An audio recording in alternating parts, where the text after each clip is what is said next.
Yes. Okay, my name is Shelley. I'm sorry my voice has been gone too, but I wanted just to say that we are so very, very happy to be here. Thank you so much for having us. And there are things in life that happen, like Ron losing his eye to cancer, that we can see the good that has come out of it. But sometimes we go through hard things, and it's hard to see. We go down many roads in this life, in this journey called life. Some are very rough and bumpy. Some are very smooth and easy. But I think even when I'm going through a bumpy, rough road, I'm still glad that God gave me the gift of life, the gift of existence. Sometimes when I'm really going through a rough road, I think, I wish I maybe wasn't existing, when it's so hard. But when I really stop and think about it, I am glad, even through the rough times, that God gave me a soul, and God gave me the gift of life, and that God created the world and everything in it to be beautiful and good. And Satan, through Adam and Eve, brought sin, sickness, sorrow, and death into the world. And when bad things happen, Satan wants us to think that it's because God is not good, but instead it's because Satan is evil. And the hardest thing that my family and I have gone through is when our oldest son, Jonathan, was 18, he went on an antibiotic for acne, and it put him in what is called a clinical depression. And he, even after he went off the medicine 4 months later, when we finally figured out what was causing this, he never came out of it. And he went from bad to worse, really. He suffered for 15 years, without going into much of the detail, but he lay flat on his back, staring at the ceiling in his bed for at least 5 years, and he would eat a little bit at night so that he could exist. And we finally went to a doctor that found a combination of 3 medicines that helped Jonathan function a little bit, and he was able to work part-time. And during this period of time, God gave him, he was very musical, he had a beautiful singing voice, and you can imagine how devastating that period of time was for Ron and I. We were kind of hoping he would take over Majesty Music someday. It was so musical. But God had other plans. But he did give Jonathan the gift of writing music, and when Jonathan got a little better, he loved to sit at the piano and play music. And he wrote probably about 23 songs, and I'm so glad. I told him, I said, I want you to write these down for me. And I'm so glad I still have the handwritten copies of those songs that he wrote, and we've been able to publish about 8 or 9 of them, and we're just gradually putting lyrics to them. And during this time, he was so sweet. He did the family's laundry. He couldn't do much. On his medicine, he slept a lot, and he wasn't able to be up a lot, but he would do the family's laundry. He made supper every night for me, and he was so tired after supper. He said, Mom, I can't do the dishes now, but I don't want you to do them. I'll do them in the morning when I get up. And he was a blessing to our family. But eventually, because of the very aggravated side effects he was on, and having to change some medicines, and it's just a long story, he went off his medicine, and he did take his life 4 years ago on Mother's Day. And I still know God is very, very good. Even though bad things happen, Satan wants to destroy us. Satan allows things in our lives, he wants to destroy us. But God allows bad things in our life to make us better and to work for good. And our Jonathan is in heaven. We know when he was well, he witnessed for Christ every week. He'd go downtown and witness, and he loved the Lord.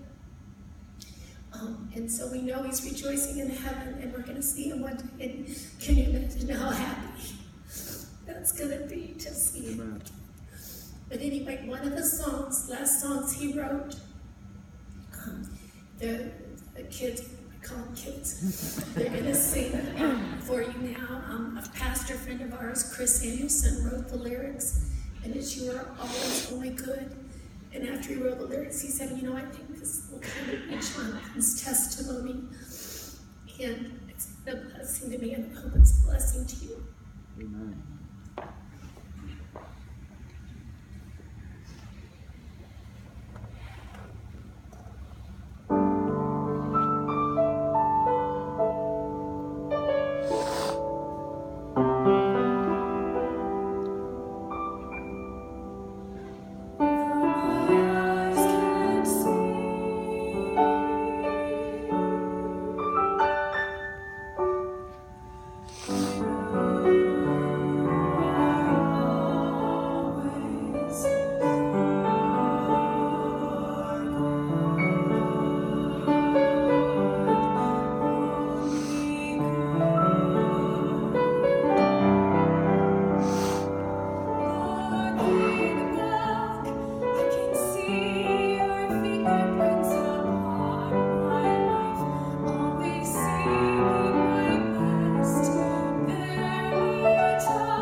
When people meet me, what do you think the first thing they notice about me is?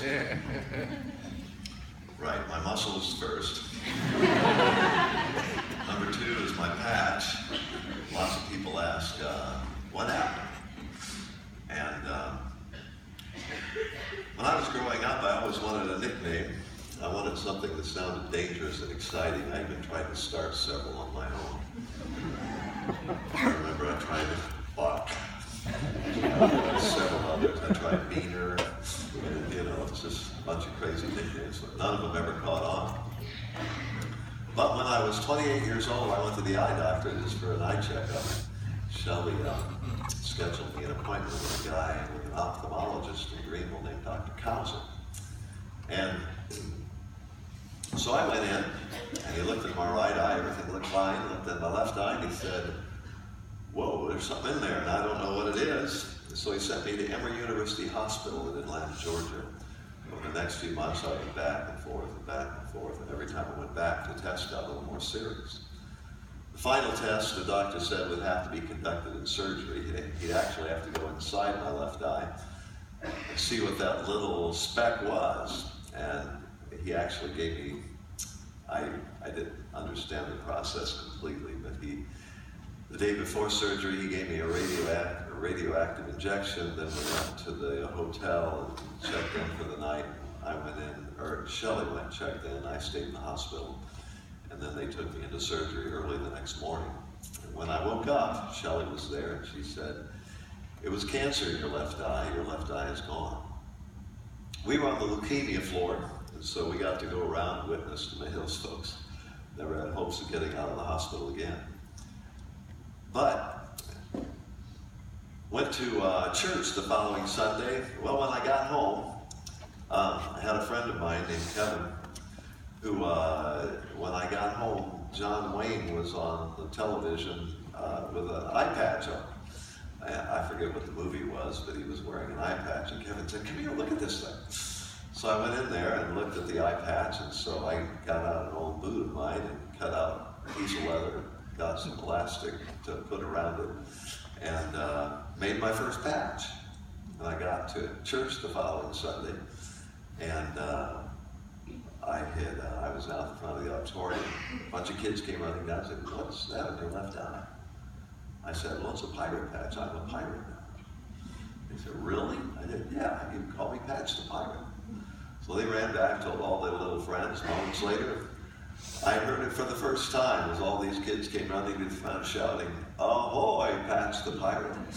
First time I ever heard those words. I didn't realize that I would hear it a lot more. But I love it, I really do. Shelley's dad asked me to start traveling with him. So we started traveling to meetings, and he worked with the adult choir, I worked with the high school choir. So every Friday we put on a concert. And we were in lots of Christian schools. All the little kids said, "Well, we want to sing to the concert too." And I said, "Well, we don't have any music for it." They said, "Well, can't you write something?" I talked with her dad, and he said, "Yeah, that'd be a great idea to write something." So the first song I wrote was Jonah, the second one was David. And then I got, they said, well, we were making records back then, these big black flat things. Anybody seen one of those? And so anyway, kids said, we have records for adults and records for high school, there's nothing for kids. They said, well, can't you make a record for us? I talked with her dad said, that's a good idea, yeah, let's do that. So we quickly wrote 16 songs. At the last minute, I said, well, let's tie them together with some characters. I'll be Patch the Pirate. Shelley had